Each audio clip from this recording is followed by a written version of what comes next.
turabasuje turabifuriza kugira ibihe byiza nubwo bitoroshye muri iyi minsi. Ndi kumwe na Alex ndetse na Clement na Mahoro. Ye kurebye nta kibazo. Alex nawe na Mahoro. Yego na Mahoro masa bajya bavuga ngo nta mahoro menshi abaho, yari menshi abari masa, rero ngiye banumva mfite amahoro masa. Ku mbuga nkoranyambaga hiriwe inyubako bamwe bakemanga imigirire idahwitse mu masoko ya leta mu kugura inyubako nshya nyuma y'igihe gito. Iyi nyubako yakoreragamo ibigo byitwa RDB, Rema, Rwanda Housing Authority n'icyitwa RMB n'ibindi. Ahiriwe icyo kibazo abantu bavuga bati iyi nyubako yaguzwe amamiliyari y'amanyarwanda, ni inzira ikimihurura mu mujyi wa Kigali iruhande rw'inteko ishinga amategeko, no kwanga mu muryango w'inteko ishinga amategeko usohokeramo abategetsi bakuru. Abantu ubwo barawuzi, ni wa wundi urebana na za feruje cyangwa zo ku Gishushu. Ashobora kubona abantu bamwe batabizi kuri uwo muryango ariko ukoreshwa ni mu murenge wa Kimihurura n'ubundi. Iriya nyubako rero iri iruhande rwayo, ni ukuvuga ngo ni inyubako iteganye n'iyo RDB aho zikoreramo. Yego, kinyuramo hagati n'umuhanda ujya Nyarutarama. Yego. Iyi nyubako rero byaje kugaragara ko yangiritse nyuma y'igihe, nyuma y'imyaka nk'ibiri ngira ngo batangiye kuyikoreramo mu kwa 11 2023. Yego. Iyi nyubako rero irazwi cyane, yitwaga RDB building cyangwa se ni nako cyitwa simbizi. Ubwo RDB ishobora kuzajya gukorera ahandi akaba ariho hitwa kuri RDB. Yego, yagiye gukorera ahandi n'ubundi mu itangazo yashyize ahagaragara. Yego. None reka tureke aho izajya gukorera n'itazajya gukorera, twivugire kuri iyi nyubako. Clement, ni ikibazo cyatunguranye cyangwa ni ikibazo cyari gisanzwe kizwi? Ikibazo cy'inyubako giteye gite mu by'ukuri, kuko abantu bamwe baribaza icyabaye kugira ngo leta igure iyi nzu nshya nyuma y'imyaka 2 ifungwe kugira ngo ivugururwe? Ndagisubiza mu buryo bubiri. Ni ikibazo cyaba cyatunguranye wenda ku batari basanzwe bakizi. Yego. Ariko ku basanzwe bakurikira ibitangazamakuru byo mu Rwanda iki kibazo ntabwo ari gishya, kubera ko mu mwaka wa 2023 mu kwezi kwa 9 nibwo iki kibazo ubundi cyatangiye kugarukwaho cyane mu nteko ishinga amategeko y'u Rwanda, aho umugenzuzi mukuru w'imari ya leta yari yarakigaragaje ubwo yasuraga iyi nyubako mu kwezi kwa 3 2023. Niba ari mu kwezi kwa 3 2023 umugenzuzi w'imari ya leta asura iyi nyubako agakora ubugenzuzi, kikaba cyongeye kugaruka mu banyarwanda, amatwi y'abanyarwanda n'ubundi mu mwaka wa 2026 cyatangiye kuvugwa n'ubundi mu mpera z'ukwezi kwa 4. Urumva ko imyaka 3 yarishize n'ubundi abadepite bagaragaje kino kibazo. Hanyuma umugenzuzi w'imari ya leta rero ubwo yasuraga iyi nyubako mu bugenzuzi bwayo yayinenze ibintu bitandukanye. Icyambere yayinenze nuko iyi nyubako yaguzwe n'ikigo Rwanda Housing Authority kandi ifite ubusembwa cyangwa se ifite inenge, kubera ko inyubako yarasadutse. Yego. Isaduka umututu munini uva hasi, bigaragara ko ruva mu butaka hasi muri fondasiyo ukajya hejuru. Ubwo bishoboke ko aho yari yubatse harimo nk'igitaka wenda batatsindagiye neza, cyangwa fondasiyo igere kure, cyangwa se uburemere bwayo bwari buruta uburemere bw'ubutaka. Abapima ubutaka mbere yuko bubaka wenda bishobora kuba bitaragenze neza. Ni inyubako ifite amagorofa 12 hejuru, 8 mu butaka, akaba amagorofa yose hamwe 16. Icyo ngicyo yarakinenze ko yaguzwe na Rwanda Housing Authority kandi babizi ko ifite ibyo bibazo. Icyo kigo cyayiguze nacyo kigo gishinzwe imyubakire mu gihugu. Yego. Kandi noneho icyo kigo kiyigura kizi ko aricyo cyayishinje ko itujuje ibyangombwa. Kiyima permis d'occupation, icyangombwa cyo kuba yakorerwamo. Noneho ngaho mu bugenzuzi cyangwa permis d'occupation ubwo ni icyangombwa cyemera inyubako kuba yakorerwamo cyangwa kuba yaturwamo niba yo gutura. Yego. Kubera ko icyo gihe urimo urayipima ugasanga yujuje ubuziranenge, standard zose zibisabwa bitewe n'igishushanyo mbonera n'ibyo werekanye uzubaka byose ni mahwi.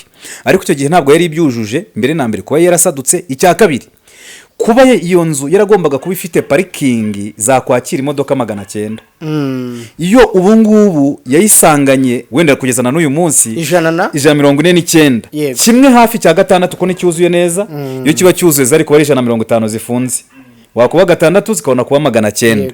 Icyo ngicyo aba arayigishinje. Noneho amaze kuyishinja ibyo ngibyo akavuga yuko iyo nzu itagombaga kuba yaraguzwe kubera yuko yari ifite ubusembwa ahubwo buretse n'umugenzuzi w'imari ya leta Yego. ntiyari kuba yaranakorewemo kubera ko nta permis d'occupation yahawe n'urwego rushinzwe kubitanga. Yego, noneho ako ngako gato wenda nagisinze mu mwanya aho ngaho ikintu kirimo kinababaje aho ngaho ni uko uwayiguze azi ko yayimye ibyangombwa byo gukorerwamo ko tujibe idafite ubuziranenge, ni nawe wagombaga kuyiha icyangombwa. None nawe yayikoreragamo, none nawe yari yaje kuyisembereramo ayikoreramo, none arongera ayisohotsemo. Icyo gihe ni inzu yaguzwe n'amafaranga menshi kuko yaguzwe miliyari 42 na miliyoni 650 n'ibihumbi 309 n'amafaranga 400, kuko tuvuze miliyari 42 gusa tugasiga izo miliyoni 350 ni nyinshi kuko ni igice cya miliyoni cya miliyari cya miliyari. Urumva izo miliyoni 650. Ariko noneho icyo gihe umuyobozi mukuru wa Rwanda Housing Authority yasubije ibintu abadepite hano. Yitwaga nde icyo gihe? N'ubungu baracyari n'umuyobozi wungirije ubungu n'undi wa Rwanda Housing Authority.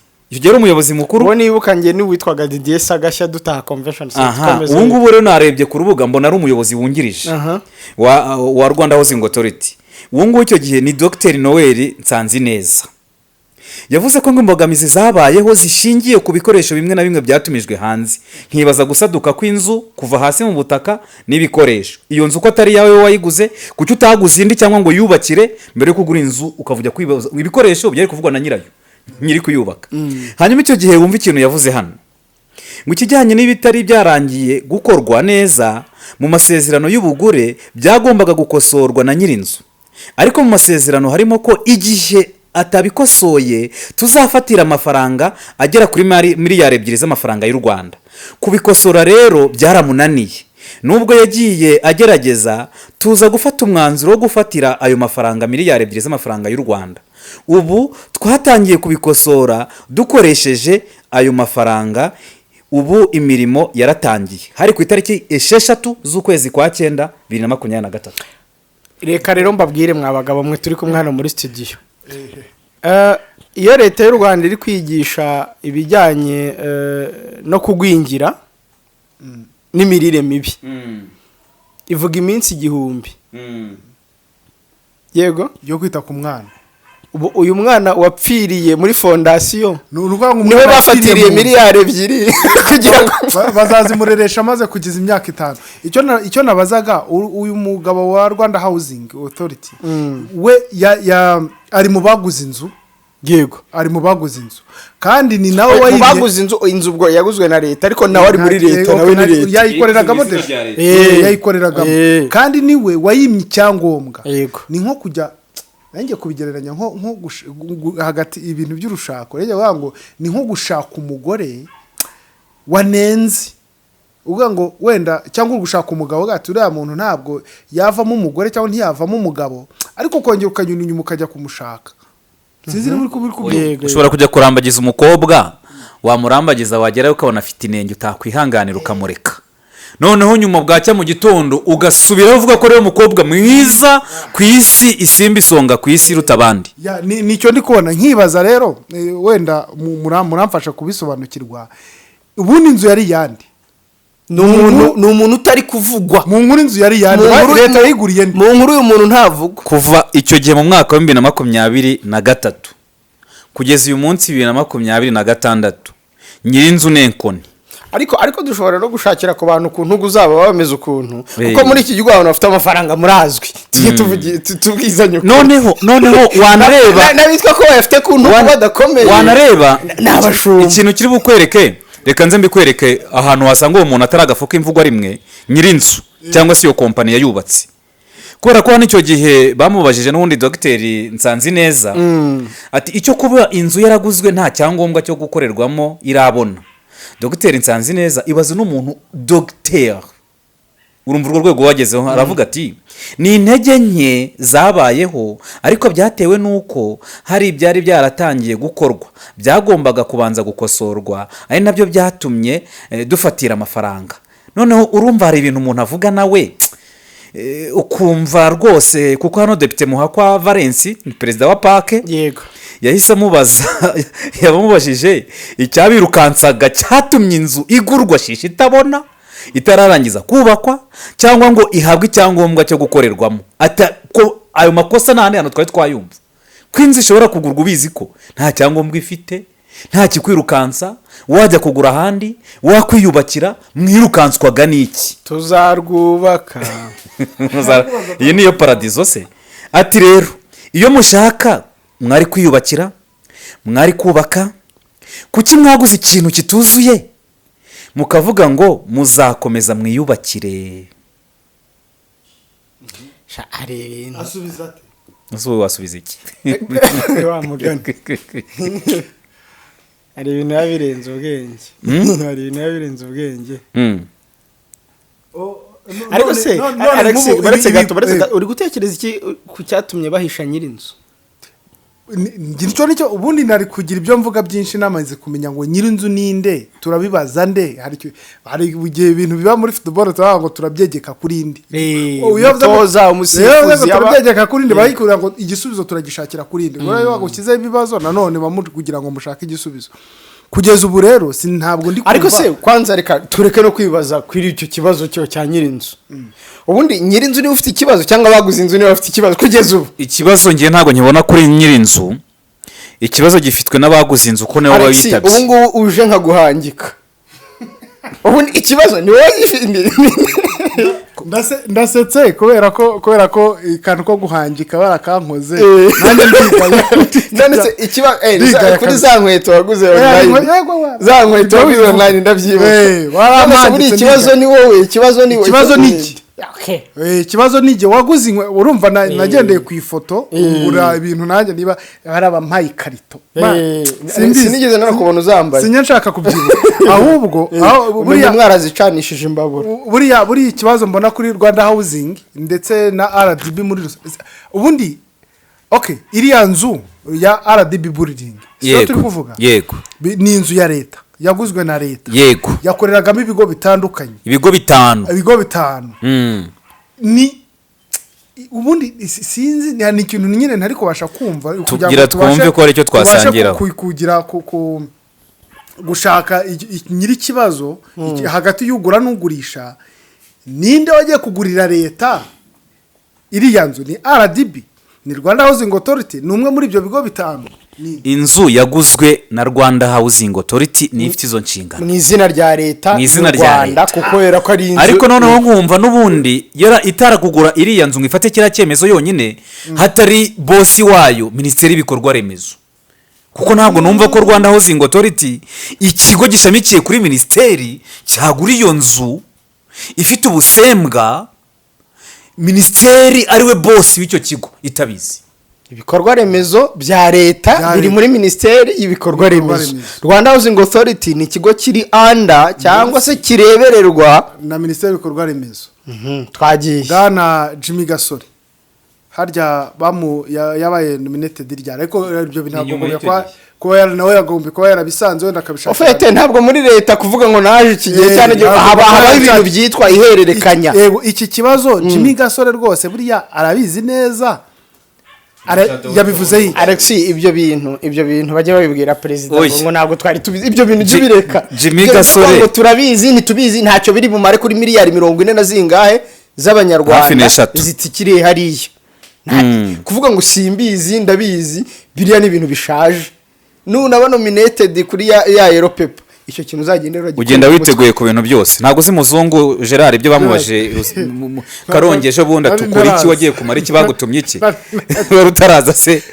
Uvuga ngo ikibazo kirimo hano byanze bikunze hano abantu bose babibaza ngo iby'iki gihombo bibazwa nde, kubera yuko icyo gihe abadepite icyo gihe barabazaga bati Rwanda Housing Authority niyo yakagombye kuba. Alex uravuga ngo leta oya leta ntabwo waho witwa leta nitwebwe tubaho nitwe duhomba nk'ubu ngiye bankwe kuri mituwele ya 3,000 bankira ku 8,000.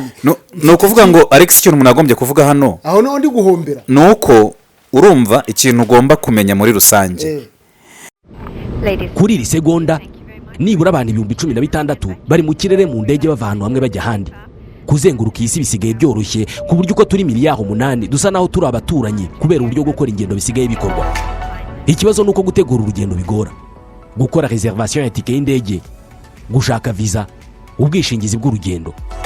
Amahirwe twagize nuko hari abantu bazobereye muri ibi bintu kandi biyemeje kudufasha.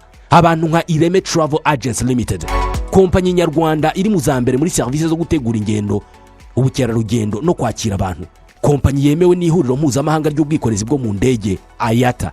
Niba wifuza kujya mu mahanga ku mpamvu izo arizo zose, icyo bigusaba ni ugutekereza urugendo rwawe gusa, ubundi ukegera Ireme Travel Agents bakagukorera reservation ya tike y'indege, bakagufasha gushaka visa, bakagukorera reservation ya hoteli, bakagukurikiranira ibya assurance y'urugendo. Iyo uturutse mu mahanga cyangwa se ujyayo, bagufata ku kibuga cy'indege ku giciro cya 50% cy'abandi babikorera. Ku bantu bari kure kandi bashobora kwishyura hakoreshejwe ikoranabuhanga online payment, tuguha link ubundi ukishyura. Ireme Travel Agency ikorera mu mujyi wa Kigali muri Mike mu nzu yo hasi mu muryango wa G41.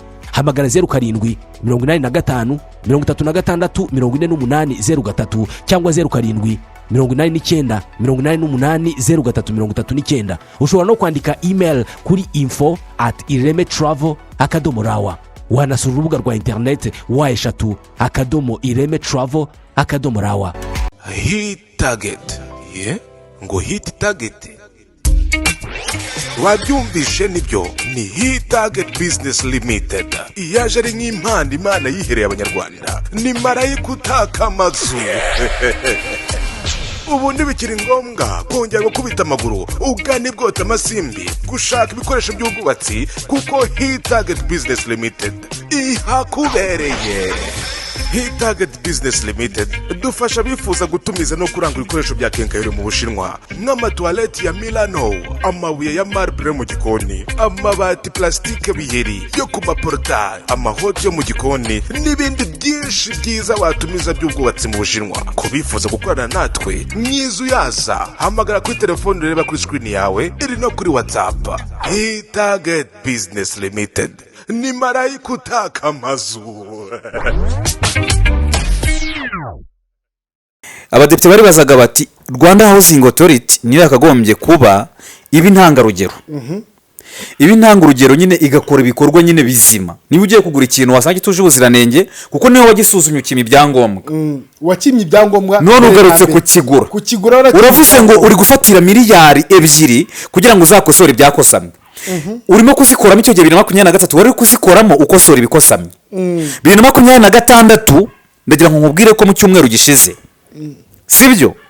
Mu cyumweru gishize ku itariki 17, ntabwo ari mu cyumweru gishize, mu kwezi gushize, ku itariki 17 z'ukwezi kwa 4 nibwo hatangiye kuba inama yo kuganira kuri raporo y'isuzuma yakozwe kuri nyubako nshya RDB yiswe RDB building. Abitabiriye iyo nama rero bemeranyije ko iyo nyubako igomba kwimurwamo abantu bitewe n'ibibazo bikomeye by'umutekano, surinyesa, ibibazo bikomeye by'umutekano no kubahiriza amabwiriza byagaragajwe muri iyo raporo. Bigaragaza ko inyubako itagikwiye gukomeza guturwamo cyangwa gukoreshwa muri iki gihe. Nuvuga ngo iriya nyubako mu magambo make y'ubyumve neza Alex, iriya nyubako hakozwe ubundi bugenzuzi, kandi ikigo gifite inshingano gukora ubwo bugenzuzi nicyo cyayiguze kinayibamo muri bya bigo bitanu. Mbese uri umwubatsi wabonye ko inzu ifite ibibazo, uravuga ati ariko reka mve kuba ngiye kuyihengera. Ubundi kuva ku igorofa rya 7 rya 6 kugeza kuri 12 rikorerwamo na RDB. Ayo magorofa yandi yo hasi niyo yakorerwagamo n'ibyo bigo birimo Rema Karinija yavugaga haruguru, birimo RMB n'ibindi na Rwanda Housing Authority. Hejuru akaba ariho hafitwe na RDB. Nuvuga ngo ubwo bugenzuzi bwanze bikunze bwakozwe n'iki kigo cyayiguze, cyayishinje kuba itujuje ibisabwa, kikavuga ko gifite miliyari 2 zafatiriye ku mushoramari muri miliyari 42 na miliyoni 650 n'ibihumbi 309 n'amafaranga 400. None ubwo bugenzuzi bwakozwe rero kuri iyo tariki bari kuganira kuri iyo raporo, basanze iyi nzu itakigomba gukorerwamo muri iki gihe no kwakira abantu. Mu rwego rero rwo kubahiriza inshingano za Minifra, kandi nakubwiye ngo ntabwo kira cyemezo cyari gufatwa, Minisiteri y'ibikorwa remezo itagifiteho ijambo nubwo itagaragaramo hano, ariko byanze bikunze nayo irabizi izi n'ibyabaye muri uyu mwandiko. Izo nshingano ngo nizo guteza imbere ibipimo by'ibikorwa remezo no kurinda umutekano w'inyubako rusange. Ukiraho ninde uri buze guteza imbere ibyo bipimo by'ibikorwa remezo? Ninde reka tubihuza no mu butabera. Hari igihe ujya kurega umuntu ugasanga urega ni uregera. Na hano rero nkusubije mu magambo magufi nuko byaba bimeze, kuko inama yabaye mu kwezi gushize ikanzura ko inzu itagomba gukorerwamo no guturwamo no kwakira abantu, ko abantu bakomeje kuyibamo byashyira ubuzima bwabo mu kaga n'umutekano, bivuze ngo ni nkaho yabigiye guhirima. Mu magambo make ni uvuga ko inzu itagomba guturwamo, itagomba kwakira abantu, itagomba kugira ikorwa na kimwe ikorerwamo, bivuze ngo yabigiye guhirima. Nicyo byaba bisobanuye, kuko abayirimo irimo irashyira ubuzima bwabo mu kaga. Hanyuma rero iyi nyubako ya RDB igomba kuvugururwa byihuse no kongerwamo imbaraga mu miterere yayo, kandi hari inzu tasana n'ubundi ihagaze, umwana apfa mu iterura bien ko niba twahire ku kintu tuvuga ngo ni ikibuta. Mu bundi iyo bubaka etaje nka ziriya baracukuramo hasi, hari icyo twitaga footing ni nko gukora fondation ariko ya beto, cyangwa ugacukura ahantu ugiye kuzamurira inkingi ariko uyihereyemo hasi mu butaka, cyangwa ukamenera beto hasi mu butaka ukazamuramo ya nkingi nyine iyo biti korone, iryo korone nyine niyo nkingi nyine ijya gufata ya dare kugira ngo ukomerezeho inzu ikomeze ijye hejuru. Yego, kugira ngo rero ibyo bikorwa ngo by'ingenzi bishoboke kandi habungwabunga umutekano w'abakozi bose ba bya bigo bitanu bikorera muhora muri iriya nyubako. Barasabwa, ibyo bigo birasabwa ko inyubako bigomba kuyimurwamo by'agateganyo, ndetse hakanasabwa ko habaho ubufatanye mu kwimura izo nzego zose zivuzwe haruguru, zikimuka nk'uko twabivuze bitarenze ku itariki 4 z'ukwa 5 2026. Kuri iyo tariki rero nibwo urwego rw'igihugu rw'iterambere RDB rwahise ruza. Aya ni amakuru yatangiye kuvuga ubundi mu cyumweru gishize. RDB rero yahise ishimangira aya makuru yandi, ivuga ko rwose yimutse. Iravuga iti twebwe twimutse, ariko wumva impamvu yatanze. Numva impamvu yatanze uyu munsi muri rya tangazo ryayo urahita ubihuza n'ibyavugwaga 2023. Noneho twibaze tuti ni iki gikurikira. RDB ivuga iti tangazo gufunga by'agateganyo inyubako ya RDB. Urwego rushinzwe iterambere mu Rwanda RDB ruramenyesha abantu bose n'abafatanyabikorwa n'izindi nzego bireba ko guhera ku ya 5 Gicurasi 2026, oya ni ku wa kabiri, inyubako ya RDB izafungwa by'agateganyo kubera imirimo yateganyijwe yo kuyivugurura. Ifungwe by'agateganyo. Muri iki gihe RDB ibigo bishamikiyeho n'izindi nzego zihakorera zizimukira by'agateganyo mu bindi biro, aho ibyo biro bishya biherereye n'uburyo serivisi zizakomeza gutangwa bizatangazwa bidatinze. Rero noneho iyo RDB yimukiye Kimihurura mu nyubako ya Minisiteri y'Ibikorwa Remezo. Ubu ni wiri arya Minisiteri y'Ibikorwa Remezo nikorera muri primature ubusanzwe. Kimihurura nyina kuri primature n'ubundi kubera ko baravuga ngo mu gihe ibyo biro bishya bitaratangira gukorerwamo serivisi zikomatanyije za one stop center, icyo kintu nicyo nangiye gukomoza, ziratangirwa mu igorofa yo hasi y'inyubako ya Minisiteri y'Ibikorwa Remezo Minifra, iherereye Kimihurura ku muhanda Kaga rimwe mu mujyi wa Kigali. So iyi nyubako ubundi yari yubatswe mu rwego rwa one stop center kugira ngo biriya bigo umuntu akeneyemo serivisi bihurizwe hamwe. Abantu barabyibuka mu mwiherero mu mushyikirano iki kibazo Perezida wa Repubulika yakomeje kukiyoboreye RDB biri mu bintu byamugoye gusobanura one stop center. Cyavuga ngo amaze imyaka 10. Urumva? So ndagira ngo abantu bumve ko ni inyubako yari hurije hamwe ibigo bya leta mu rwego kugira ngo batange serivisi nziza kandi yihuse ahantu hamwe. Ariko ikindi cya kabiri n'uburyo bwo kugabanya ikiguzi leta yatangaga ikodesha izindi nyubako zindi zitari za leta. Yego. So ari ikibazo ubwacyo bari bagamije gukemura.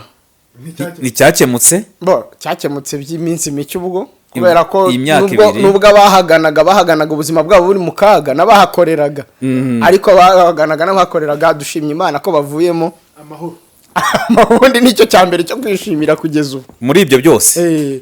Icya kabiri aba bantu ni abantu urebye ari rema y'ibidukikije wenda ntituyizane mu myubakire ariko cyane nayo urumva ishobora kuba irimo abatekinisiye n'abatekinisiyene barimo ari Rwanda Housing abo ngabo bo bari ku ruhembe bitwa intiti ari urwego ngo rw'iterambere n'imyubakire n'iterambere ry'imyubakire bigomba kuba ririmo. wenda nguciye mu ijambo gato ndagira ngo nkubwire ko muri iriya nyubako yakoreragamo ibigo bibiri bikomeye bifite amafaranga mu gihugu. Ikigo ahantu hakorerwa RDB nayo yitiriwe iyo nyubako, yego, hakaba harimo na RMB. Ibyo ni ibigo byitabira cabinet meeting, bijya mu nama inama ya ministry. So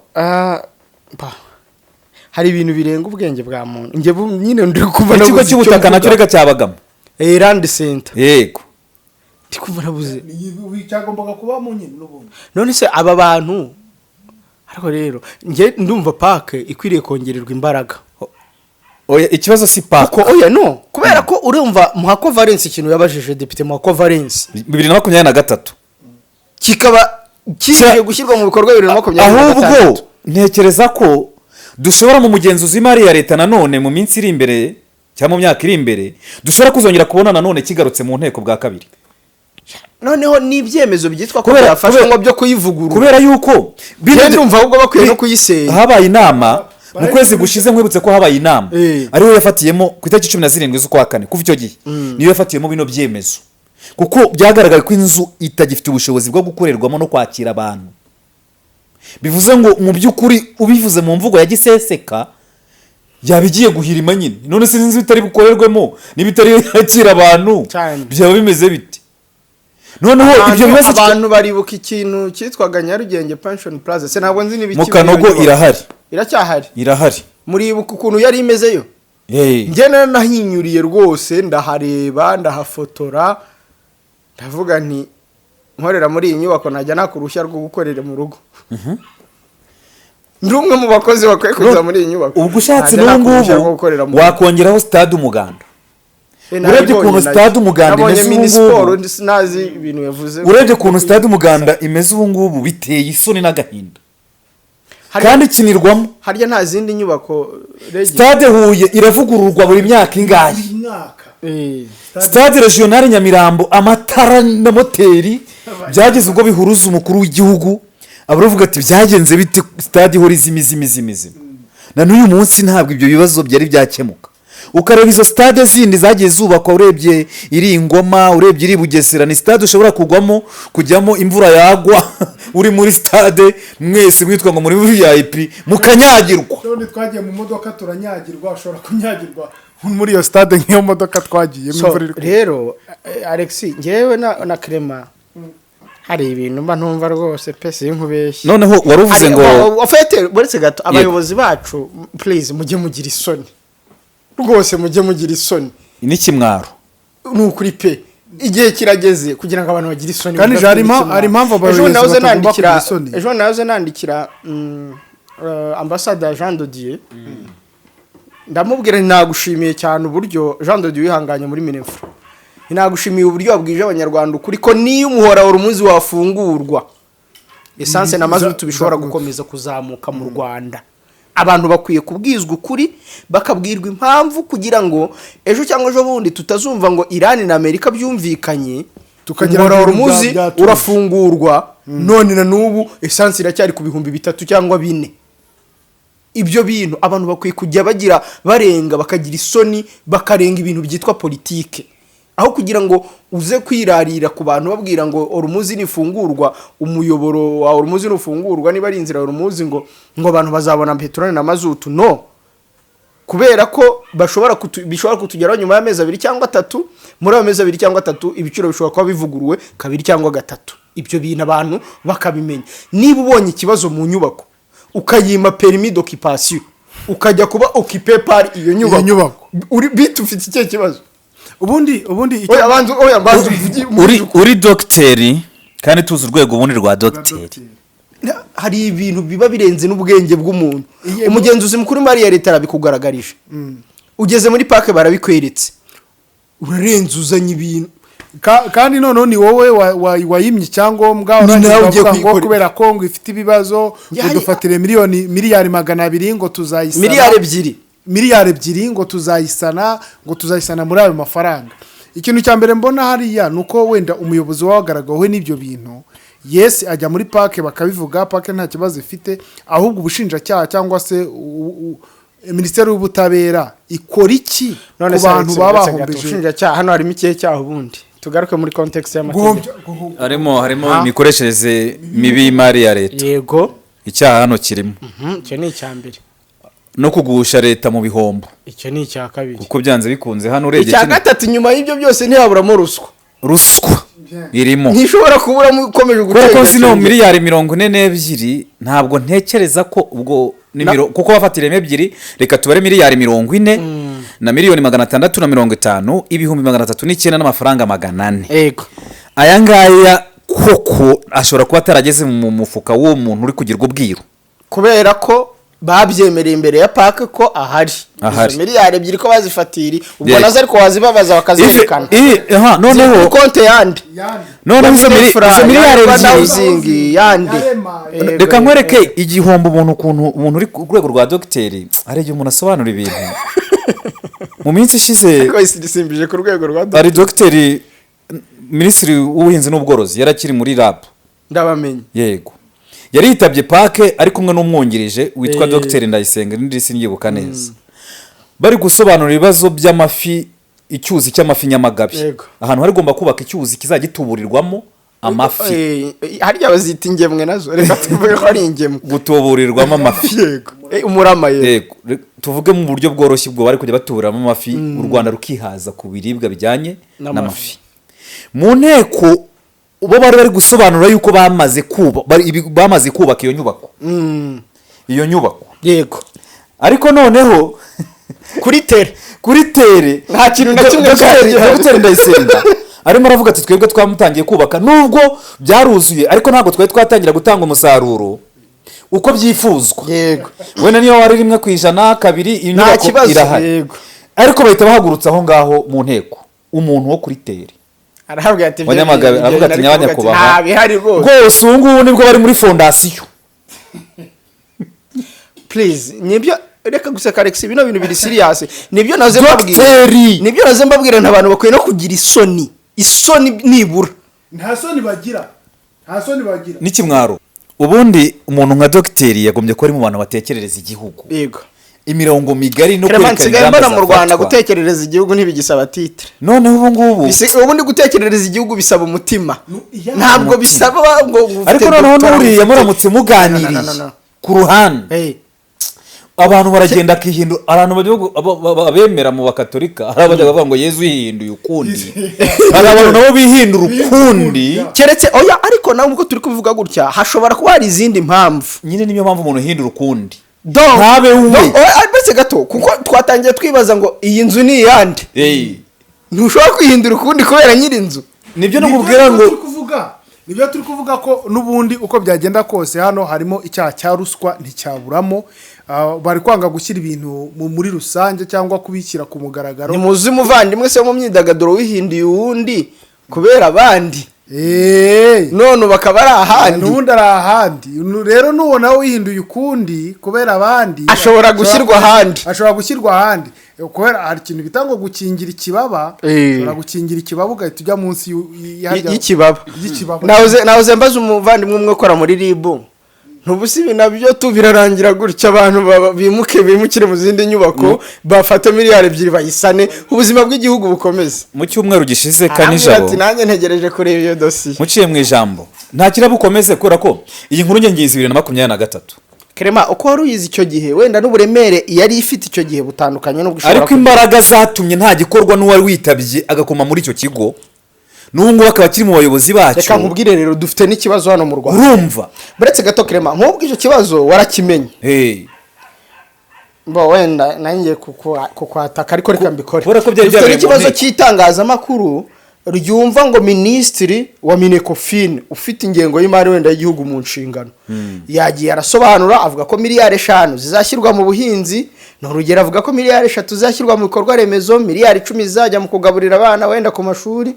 bikaba birarangiye nta tangazamakuru yo kuvuga ngo zizashyirwamo gute hashingiwe kuki zizasaranganywa gute hehe mu bindi bihugu iyo bari gutora ingengo y'imari hano muri East Africa nko muri Kenya usanga deba zabaye deba sindabona deba nimwe mu nteko yacu sindabona deba nimwe mu bitangazamakuru byacu bikennye wanzinde ko n'inteko nazo ziratandukanye nazo nyine mu karere ushobora kureba mu bihugu 8 bya East Africa Community ushobora gusanga inteko zikora izo ziratandukanye akaba ari nayo mpamvu depite Muhakwa avuga ibi bakamuhindura umusazi kandi ari mukuri ibyo wari ukomeje aho ngaho ku mbuga nkoranyambaga ikindi twavuga abantu barimo baravuga ati abadepite indabo zabo noneho uyu munsi muzibahe kubera yuko ibintu barabigaragaje nubwo nta cyakozwe ariko indabo zabo kandi urege n'ibibazo babazaga ba Germaine muri ya nkuru nuko tutabagarutseho abandi batandukanye nabo bari bavuze kuri iki kibazo kandi iyo wazana abana b'igitambambuga kuri iyi kese nta muntu wabura icyo ayivugaho ya Clement icyo mbona ni iki iyo paka imaze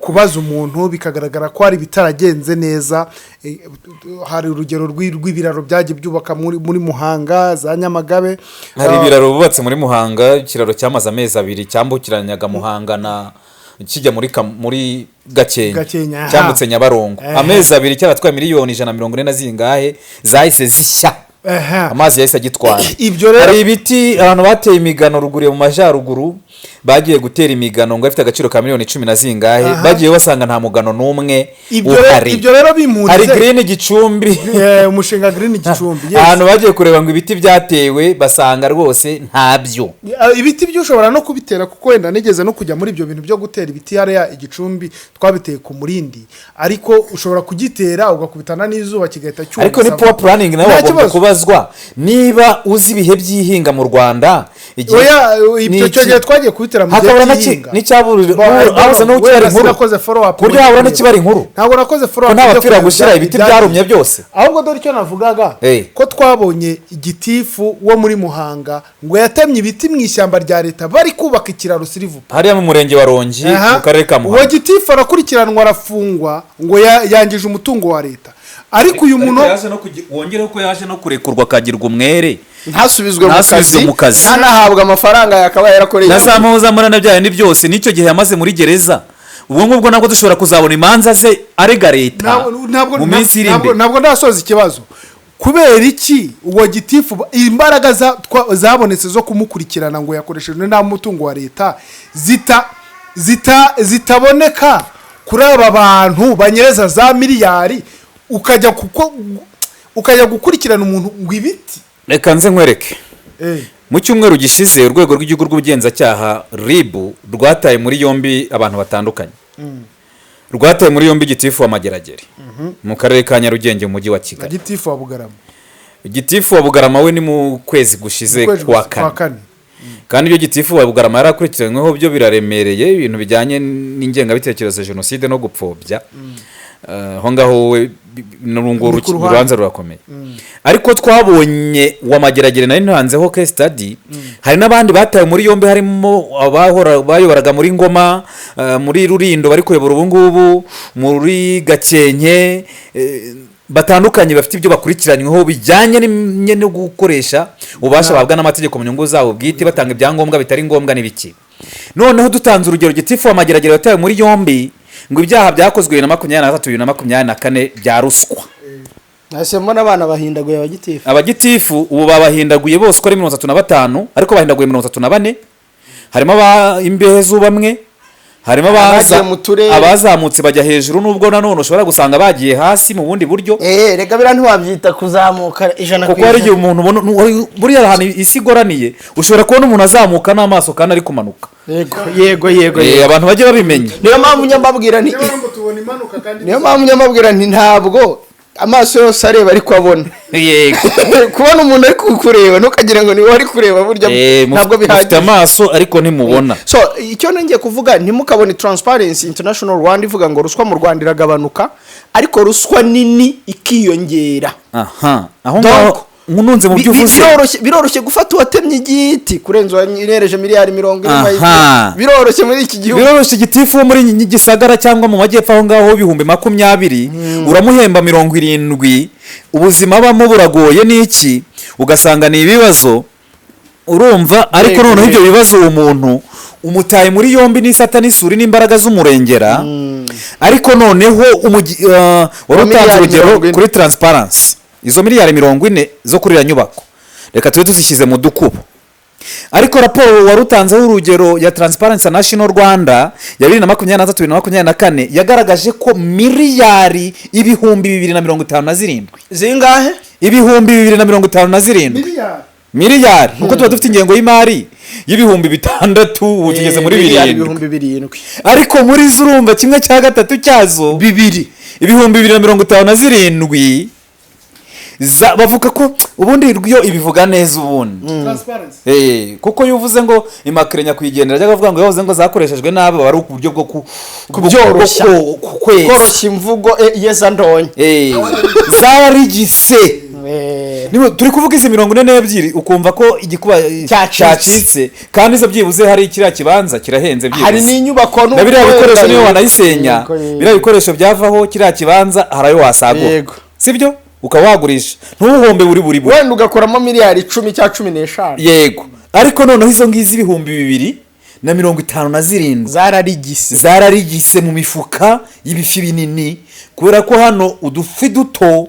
twa gitifu turi kuvuga utwo ngutwo tw'umwana utwo dushinzwe imyubakire muri Rurindo dushinzwe muri Gakenke yego abo ngabo wibye igitoki kuko ashonje ari umuntu wo gupfa sibyo abo ngabo kubafata rwose bagakanyagwa bari gukanyagwa ariko noneho iyo toroshi yari ibona aho ngaho banza ari ya sitimu ya kera y'amabuye y'iradiyo banika kuzuba nabwo kuzubura n'ubundi turi no mu gihe cy'imvura hari igihe wanika imvura ikagwa wacana ka gatoroshi ka twatubuye tugahunyeza umutinde yanitse n'irivu none ubu ngubu se ribu mu rugo ntago ifite ya matoroshi ashagingwa ku muriro w'amashanyarazi ku buryo yamurika hariya cyangwa kera abahigi bagihiga ubanza ubu byaracitse wari n'umuco w'ibwami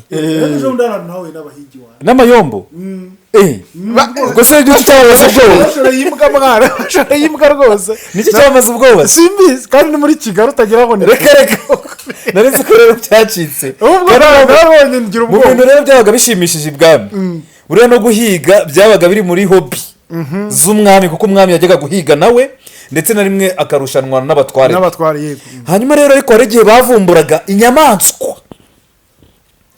za ntorezo ze rwose za mpigi ze yajyanye guhiga yagera hariya yumvise iyo bari guhiga igahita yicara ikazingira umurizo mu maguru ubwo ahitaga yerekanye ngo inyamaswa turi guhiga ngende kwirukaho hariya irandusha ubushobozi simfite ubushobozi bwo kujya kuyihiga na hariya rero ubanza ariko bimeze ubwo ni ribu niyo twavugaga ubanza ariko bimeze ribu iricara ikavuga uti rero mutware urugendo rwanjye rugarukiye noneho shaka abandenze bakurikire cyangwa wigire cyane kubera yuko mu kanya wari uvuze uti iyo bivuye muri pake nta kibazo ifite umugenzuzi w'imari ya leta nta kibazo afite barabigaragaza kandi noneho kabiri n'ijabo nawe Alexis ikintu kindi tugomba kumenya ni uko bino tubona ni bike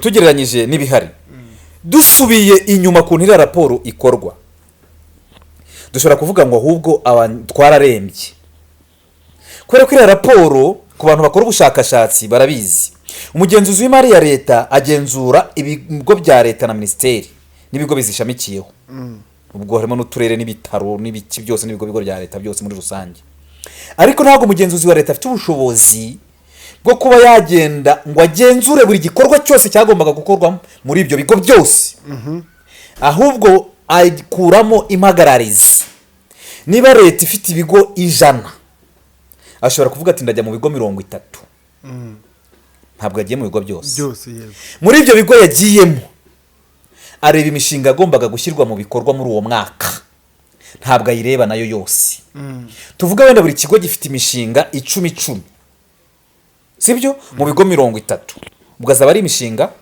300 imishinga 300 yose nayo ntabwo yabona uburyo bwo kugira gute bwo kuyigenzura niba kwa Alex mu kigo ayoboye runaka arahita afata muri bya bigo 10 avanemo impagararizi ya mishinga 10 imishinga wenda 3 ashobora gusanga rero muri ya mishinga 3 afashe niyo ikigo cya Alex cyakoze neza ifite amanota meza, ariko indi 7 niyo mwakoze nabi kurusha ibindi bigo byose yagenzuye, ariko ntiyayirebyemo kuko siyo yafashe, kuko arafata iyi fayiro n'iriya randomly yaraza we akoremo mwagomba gukora ni iyihe ni iriya mumwere afatemo ni ukuvuga ngo biriya tubona ni agatonyanga mu nyanja dukurikije n'amakosa yandi n'ibyaha, ntabwo twavuga ngo ni amakosa harimo n'ibyaha kubera ko iyo bigeze hano Alex hari igihe njya mvuga nti dushobora kuba nyamara dufite abantu bashobora kuba bafite ubwenge bakabasiga mu rugo,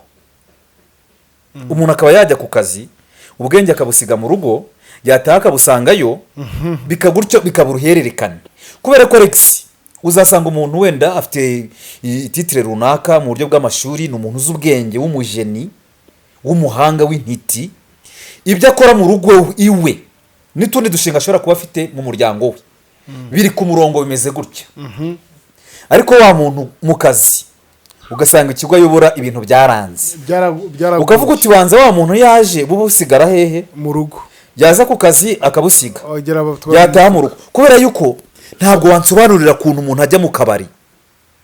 Ari ubayobozi tuvuga ni abantu n'abavandimwe bacu n'ababyeyi ni inshuti twariganye mu buryo butandukanye, niyo agiye mu kabari n'ijana utari mugaruriye igiceri kimwe cy'ijana kandi batanga tipu rishobora kurema nayo ntayo yaguha, biragoye sibyo, niyo tipu y'igihumbi ayiguha yicira ariko bayabona abagoye nyine reka bayakomeraho, ariko wayashanga bagoye ariko urumva none se niba uyabona wasize ubwenge mu rugo urumva atakugoye, urumva yakugoye yitandukanyije n'ubwenge kugira ngo yabone ariko noneho uwo muntu ijana natuma umukozi wo mu rugo arakubaza ngo nyereka fagitire y'ibintu guhashye, wahita umusubiza nayo ugaruye, ariko ku kazi we ukumva ko niba ikigo reba nk'igisagara basanze ikigo nderabuzima cya Gisagara hariya Kibirizi, kuko Mibirizi numva ari mu burengerazuba, yego basanze kitagira ubwishingizi, ikigo nderabuzima n'icya leta n'ibikoresho. Ngewe mu minsi iri imbere nzabazanira umuntu w'inyamagabe wa roditeri w'akarere, yego agaragaza uburyo bariye maternite, iyo nkuru iro ku gihe.com aho ababyeyi babyarira babeshya ngo yatwaye miliyoni 40 aravuga ati maternite ntago yatwara, auditeur interne w'akarere w'imbere, nuvuga ngo icyo bamuhembye kumwirukana bari kumushakaho ibyaha, nuvuga ngo abantu bamenya ngo kuzana ubwenge ku kazi bishobora kuba ari ikintu gikomeye, noneho niyo mpamvu bivuze ngo bikomeye, njye nkunda kubivuga ko abantu bashobora kuba babusiga mu rugo pe, kuko ubujyanye ku kazi byagukoraho, kuko mu rugo iwawe ituntu tuba turi ku murongo, ariko hari ahantu ku kazi bugenda sha, ariko si hose ntabwo twakuba turi kuvuga hose, kubera ko hari navuze ngo hari nko muri Minadef wazana ibintu byo gusiga ubwenge, none naho batangiye kwinjirirwa, nko muri polisi wazana ibintu byo gusiga ubwenge, twabonye mu minsi byagenze bite amatike ababinjiriye nyine byagenze barakanyazwe, nuko rero twabonye abantu bajya kwivuza kuri MMI dukora iki kiganiro 2023 bari mu nteko abagabo barimo babibabaza ibyo rega ibuye ryagaragaye ntiriba rikisha isuka, ikibazo nibuye rigaragara rigakomeza rikica. Minisiteri y'ubutabera nayo yagombye kugira ikintu isobanura nyuma y'uko ibi bigaragajwe 2023-2026, kuko biri mu nshingano iriya raporo ihabwa Minisiteri y'ubutabera igakorana n'ikigo cyishamikiyeho cy'ubushinjacyaha, bakareba ubushinjacyaha bukuru, bakareba muri iyo raporo bagejejweho n'iriya komisiyo ishinzwe gukurikirana imikoreshereze y'imari n'umutungo by'igihugu mu nteko ishinga amategeko, bakareba ibyo bintu byagaragajwe niba nta byaha byakozwemo abantu bakabiryozwa. Ntabwo nzi niba akirimo, ari umugabo witwaga Nete Jules Marius yari mu bushinjacyaha bukuru, nigeze mutumira nkikora kuri televiziyo we na Nkusi ngira ngo kigene wari park, yego na auditeur general ya Obadi Biraga, twakoze ikiganiro numva hano hantu barimo amasubyo, nubwo turi kubivuga gutya, ariko amasubyo harabura ubushake, hano hantu habarimo amasubyo kubera ko wazikubitira habarimo amasubyo pe, nyine birumvikana habarimo amasubyo, nyine niho twahereye, ushobora gusanga urumva ngira ngo n'umukuru w'u Rwanda yarabivuze ati ari igihe bandambagiriza nabi, abarambagijwe neza bari mu myanya barambagijwemo kandi mu buryo bwa nyabwo, bashatse muri iki gihugu simbizi. even hari igihe umurambagiza neza kare nijaba nk'ubu ngubu wowe bakujyanye mu kigo kirimo abakozi 40 nayo 41 wowe barambagije neza ufite byose kuko bishoboka ntacyo wakora wowe umwe mu bantu 40 usanze ya sure kuko n'abantu bajya bibaza impamvu nka Mineduc ihora muri yavuyeho yagiyeho nta mwana w'umuswa ubaho umwana w'umuswa abaho Mineduc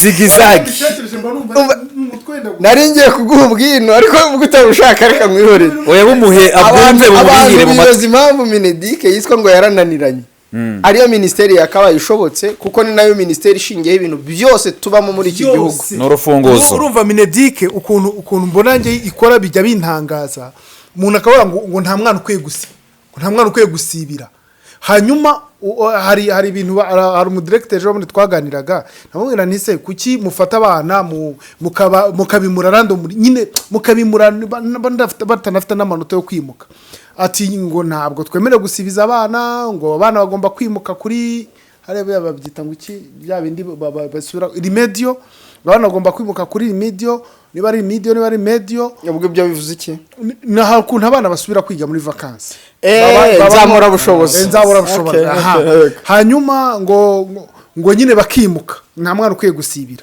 ariko nabonye byaratanze umusaruro kandi nta musaruro uretse ejo bundi hari umwana nari nzi wari urimo ihangane impamvu nayivuze ngo byatanze umusaruro hari umwana nzi wari urimo nibura amanota wabonye yaragiye nta kibazo yego hari umwana yego ndabyumva mu mutego ko amanota yiyongereye habamo n'uburyo bwo koroshya kugira ngo target igerweho ntabwo yazaniwe cya kizamini yari yarakoze kikamunanira ntabwo imihigo y'uturere tujya tuyibona se muri mituelle de santé n'ibiki byose tukiga natwe umunyeshuri ashobora gutsindwa yasubira ku ishuri akavuga ati kugira ngo tugusibize watsinzwe udusoma twagize reka tuguhe gusubiramo ya masomo nutsinda wimuke ariko bakugaruraga ikizamini n'ubundi wakoze kiri ku rwego ubu ngubu rero harimo mu gufungura ndabyibuka babyitaga repeshage noneho reka nkwereke rero umudirecteur ngo bamuha imyaka 3 haryo ubundi ko tukitwise tujya kuri none nuko twartuje umudirecteur bamuha imyaka 3 na mwarimu bakamuha imyaka 3 iyo utsindishwa yudatsindisha donc iyo abana wigisha ku kigo badatsinda ku rwego rwifuzwa barakwirukana none ndaramubajije ko examen national umwana utagize 50% ntatsinda arasibira mu kigo iwawe ni bangaye bajya muri secondaire bavuye muri primaire za 50% ntabo ugasanga ejo bundi hari kikora nakunze ngo mu préfet des études bazanye hari umwarimu yamuregeye wigisha ikinyarwanda ngo hano mfite abana 4 batazi kwandika izina ryabo biga P6 izina rya Yesu none aramubaza ngo abana bakugezeho bavuye basubiza umwarimu wabaguhaye naravuze ati kabisa uwo muntu niyo byarangiye no kuvuga ngo ubwabyo turacyafite ibintu mwigena migambi cyangwa mu batekerereza iyo ministeri muri rusange ntabwo inshingano zo kuba umwana mbere na mbere atsindwa zagombye kubazwa umuyobozi w'ishuri abayobozi b'ishuri gusa uriya mwana no gutsindwa hari igihe ari aho yaturutse dufite ibibazo by'amakimbirane mu muryango 71% uriya mwana uva mu muriro urara mu muriro utazima ntabwo uzambwira yuko uwo mwana azaza kwiga ngo atsinde uwo mwana tutari kureba ngo yatashye bigenda bite niba ari gusinzira imeze bite kereba mwihangane kino kiganiro tuzabiganiraho ubwabyo kuri iyo ngingo ariko ibyo ngibyo twageraga ngo nagira nkwereke ko mwarimu nabwo uwo muyobozi bamwirukana ashobora kubarengana umwana niba azana ibibazo yasivanye mu rugo yakwicara mu isura agatasinzira kuko bayataryamye ntabwo nekereza ko wenda nka 60 cyangwa hejuru 60% mu Rwanda bakabaye bakora sibo bakora abakabaye bitirirwa ibikorwa si byo bitirirwa yego batizita ubwo rero ntabwo sinzi ngo ibi bintu byacu bizatuganisha tureke kubeshyanya sinzi ngo niba abantu ari bankore neza niba ari tuzarwubaka niba ari nkore neza bandebereho za siroga zacu niba ari nyine ni bidakwiriye nimbibona nzabivuga nyine za siroga twirirwa hari ibintu biba ubutabera hari igihe ubona case study runaka ukavuga ngo nuko ya nteko yacu y'umuco wenda itakora nayo n'ibindi ukabona iryo jambo naryo nyine ribera yego n'ubwo ryitwa nyine ubutabera ukabona case study runaka ukavuga uti ijambo ryo hano ryakwiye kuba rifite ukundi dufite irindi twitiza tugakoresha. Rero sinzi ntabwo nzi wenda ngo imikorere iratuganisha he, sinzi ngo abo turera turabarira tubaganisha he, sinzi ngo natwe bakuru turi bande. Hari ibintu reba bikakuyobera ngo Clement we yakomeje kwisirisimbya ku izina dogiteri. Ariko mu gitondo umuntu ashobora kubyuka akubwira ngo ukora ni ukosa. Akabishakira. Hari ahantu usaba wavuze neza kuko twavuze ngo umuntu ubusiga mu rugo, hari n'abandi bisaba ko abantu bitandukanya n'ubwenge kandi ubufite, kandi nabyo biri mu bintu bikomeye cyane. Dushatse twanavuga ngo kuki RBA iri gutakaza abakozi bakabaye ari ukabusanga umukozi wa RBA inkingi za mwamba avuye muri RBA agiye muri RMB n'urugero iyo Rwanda Mining Board wavugaga. Yego. Kuva muri leta ujya muri leta none umuntu bayabuze muri leta agiye mu iherete bigiye no kuzamba bigiye none wumve mu buryo bwo kubikosora stati yihariye ngo bayikuyeho kandi RBA yari isanzwe ifitiye iyo stati yihariye none ubu ngubu yikuyeho kuko ntabwo ngiye numva kuntu waba ufite umuntu w'umunyamakuru ku kigo cy'igihugu cy'itangazamakuru gishinzwe kwigisha nubwo kitanabikora umuturage imigabo n'imigambi y'igihugu, none uwo muntu unaniwe kumuhemba iburyo ugiye kumuhemba ibumoso kandi wari umukeneye iburyo, kubera ko aho umukeneye mwihindura myumvire n'icengeza amatwara n'imitekerereze niho wakomeye kurenza aho umujyanye. Yego, igihimba ni kimwe ariko akaboko k'ibumoso kagiye guhemba cyane umuntu uvuye iburyo. Hari ibintu no ukibaza byagenze nose nabona ko kiri gusenyuka.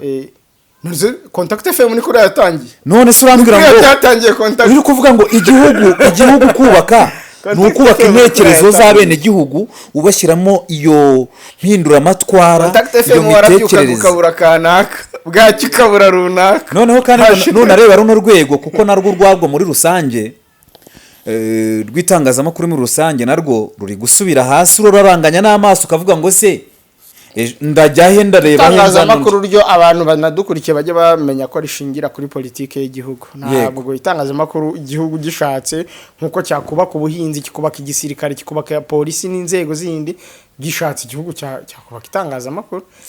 Biroroshye ko twagira Al Jazeera mu Rwanda tukagira BBC mu Rwanda tukagira ijwi rya Amerika rishinzwe arya ngo kugira gute ngo imyumvire ya Amerika.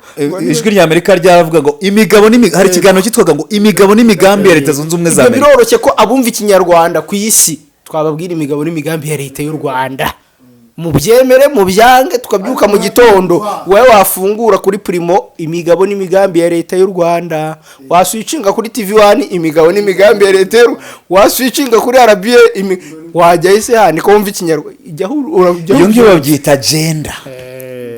Ibyo gitangaza ngiye sinkira bigaruka kuko twabivuze kera hakiri gitwaga Media High Council, bigeraho numva ndananiwe tujya mu byitwa Rwanda Media Commission, bigeraho numva igera numva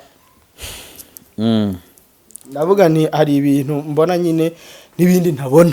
Ariko icyiza kiriho igihe cyo ntikibeshya kiragira kikabisobanura. Igihe kigiye pani igihe cy'ikinyamakuru. Ntabwo nose navuze ikinyamakuru umunyarwanda arabyumva. Mu itangazamakuru ushobora kuvuga ngo igihe cyo ntikibeshya agatangira ngo ni gishobora kuzabisobanura ariko nabyo ngiye no muri uwo mujyo wawe kibyandika ko nyine bitagenze uko byagombaga kugenda.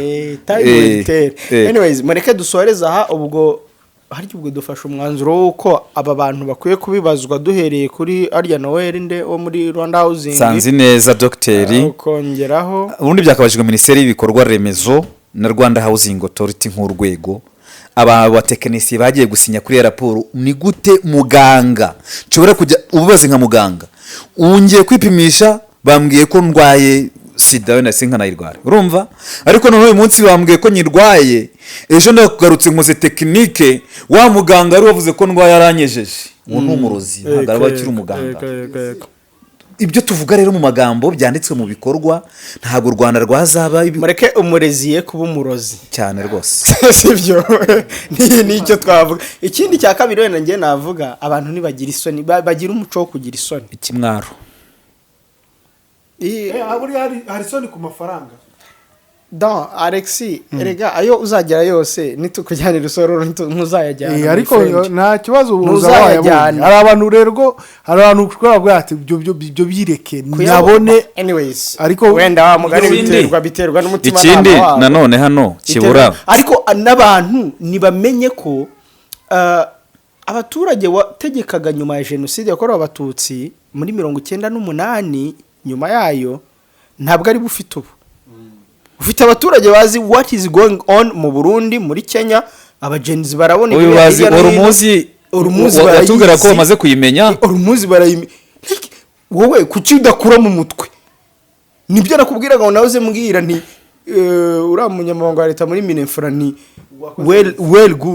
wavuze neza rwose kuko abaturage bakwiye kubwira ukuri kwibibera muri politike murimo ibyo rero wenda hari ibiba batadigera hari ibyo batadigera urafungura maduki fungura ureke abantu bamenye ngo niba iyi nzu Muhakwa Valence Depite ukuriye park yayivuze basi bikore nyuma y'iminsi 10 bivuze witegereze imyaka 3 kuko iyo myaka 3 ushobora gutegereza nibwo tuzumva nkuko tujya tubyumva mu bindi bihugu winzu runaka yagwiriye abantu ngo yica n'abategetsi urakora ibintu ubundi ikiburamo hano twabihana mu ijambo rimwe hari indangagaciro abanyarwanda twatakaje hatsi izindi zose y'ubumuntu uriya muntu ugiye kureba ubumuntu ukora ibyo bintu ubumuntu wa mutima wavugaga mutima munyarwanda ntabwo ari uriye ntabwo umutima ari gusaba ko ufite PhD nka Alex ufite PhD hano anyways mureke dusoze Clement mwakoze cyane ubwo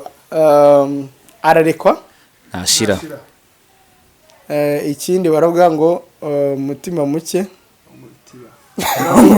urabehumva ikindi ariko tukanavuga ngo abwirwa benshi akumvwa na bene yo mwakoze cyane muramuke ubwo mwirirwa bari mu bihugu byatwumvaga ari kumaho uyu mujyi kurimo amaduka menshi agurisha amatelefone ndakura yiryizeye nguramo iPhone kandi bakampa garanti niba nawe wibaza ikibazo nk'iki sigaho kubunza imitima wirirwa ushakisha kuko Future Mobile Store niwo mwihariko wacu uhereye ku mafaranga 150 gusa iri duka riraguha telefone zigezweho za Samsung na iPhone n'ama accessoires yazo nka charger, screen protector, cover, écouteurs, speaker ndetse n'ibindi kuva kuri iPhone XR kugeza kuri iPhone 17 Pro Max na Samsung Galaxy 05 kugeza kuri Samsung Galaxy S25 Ultra na Fold 7 zose nshyashya kandi ku giciro gisa n'icy'uruganda urazisanga muri Future Mobile Store ushaka guhindura telefone ya iPhone cyangwa Samsung ufite ukagendana nigezweho ibizwi nka top up urayizana ukongera udufaranga duke tukagufasha kuyihindura ukagendana nigezweho umwihariko muri Future Mobile Store nuko iguze telefone yacu tuguha garanti y'imyaka 2 waba uri muri Kigali cyangwa uri mu ntara iyi telefone turayikoherereza kandi tukishyura igiciro cyo kuyikugezaho dukorera mu nyubako yo kwa Makuza ateganye na parking ya Beka hakurya haba haparitse abamotari